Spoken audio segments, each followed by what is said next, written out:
Sorry ഇറങ്ങിയപ്പോഴേ കുറച്ച് ലേറ്റായി പോയി. കുറേ നേരമായി വന്നിട്ട്. നീ ആരടാ എൻ്റെ കല്യാണം നടത്താൻ? എൻ്റെ തന്തി?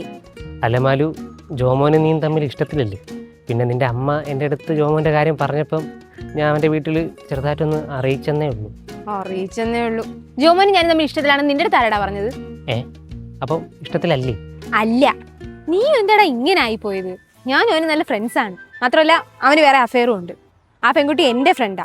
അവളെ വീട്ടിലാണെങ്കിൽ ചെറിയ പ്രശ്നങ്ങളും ഉണ്ട്. അതുകൊണ്ട് ഞാൻ വഴി അവർ തമ്മിൽ കമ്മ്യൂണിക്കേറ്റ് ചെയ്യുന്നത്. മനസ്സിലായാ? മനസ്സിലായി. ആർക്കായാലും ചെറിയൊരു അബദ്ധം പറ്റത്തില്ലേ? അബദ്ധം? നീ തന്നെ ഇപ്പം എൻ്റെ വീട്ടിൽ പ്രശ്നങ്ങൾ അടക്കുകയാണ്. ഞാനും അവനും തമ്മിൽ ഒരു ബന്ധമില്ലെന്ന് പറഞ്ഞിട്ട് എൻ്റെ അമ്മ വിശ്വസിക്കുന്നുമില്ല. അറിയോ? അല്ല, ഞാൻ വേണമെങ്കിൽ നിൻ്റെ വീട്ടിലൊന്ന് സംസാരിക്കാം. ഓ വേണ്ട, ചെയ്തെടുത്തോളം ഉപകാരം മതി. അല്ല, ആക്ച്വലി ഇപ്പം എന്താ പ്രശ്നം? അതിപ്പോൾ വേറെ ഒന്നുമില്ല. ഞാൻ അമ്മയുടെ കാര്യങ്ങളെല്ലാം തുറന്നു പറഞ്ഞു. ജോമനെ കൊണ്ട് വിളിപ്പിക്കുകയും ചെയ്തു. അല്ല, പിന്നെന്താ ഇതിൽ പ്രശ്നം? എന്തോന്നാ പ്രശ്നമെന്നാ? ഈ ഒരു പ്രശ്നത്തിന് ശേഷം അവർക്ക് എന്നെ തീരെ വിശ്വാസമില്ല. എനിക്ക് വേറെ ഏതാ ലൈനുണ്ടെന്നാ അവരിപ്പോൾ പറയുന്നത്. അതുകൊണ്ട് ഇപ്പോൾ വീട്ടിൽ കല്യാണാലോചന നടക്കുക. എന്നെ കെട്ടിച്ചു വിടാൻ. എല്ലാത്തിനും കാരണം നീ ഒറ്റ ഒരുത്തനാ. ഇടി, ഞാൻ മനഃപൂർവ്വമല്ലല്ലോ. വേണമെങ്കിൽ നല്ലൊരു ആലോചന ഞാൻ കൊണ്ടുവരാം. വേണ്ടല്ലേ? അതൊന്നും വേണ്ട. എനിക്ക് വേറൊരു ചെറുക്കനെ ഇഷ്ടമാണെന്ന് ഞാൻ വീട്ടിൽ പറഞ്ഞു. ആണാ? എന്നിട്ട് അമ്മ എന്ത് പറഞ്ഞു?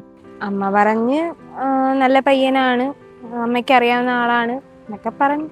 ആണാ? അങ്ങനെയാണെങ്കിൽ നീ ഒരു കാര്യം ചെയ്യും. പയ്യൻ്റെ ഫോട്ടോയും ബാക്കി ഡീറ്റെയിൽസ് എൻ്റെ വാട്സപ്പിലോട്ടിട്ട് ഞാൻ എൻ്റെ രീതിയിലൊന്ന് അന്വേഷിക്കാം. നിനക്ക് പറ്റിയ പയ്യനാണോ എന്ന് അറിയണമല്ലോ. നീ പറഞ്ഞ ശരിയാ. ഒന്ന് അന്വേഷിക്കുന്നത് നല്ലതാ. ഞാൻ ഫോട്ടോയും ബാക്കി ഡീറ്റെയിൽസും നിനക്ക് അയക്കാം. നീ അന്വേഷിച്ചിട്ട് പറഞ്ഞാൽ മതി. എന്നാ ശരിടാ, ഞാൻ പോട്ടെ. എനിക്ക് ക്ലാസ് ഉണ്ട്. എന്നാൽ ശരി, നീ വിട്ടോ. ഞാൻ അത് നോക്കിയിട്ട് പറയാം. ശരി.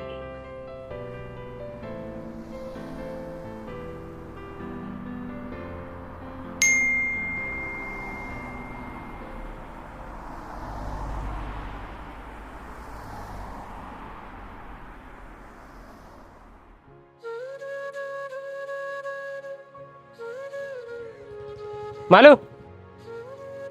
എന്താടാ, ചെക്കൻ കൊള്ളാവോ? തിരക്കടില്ല.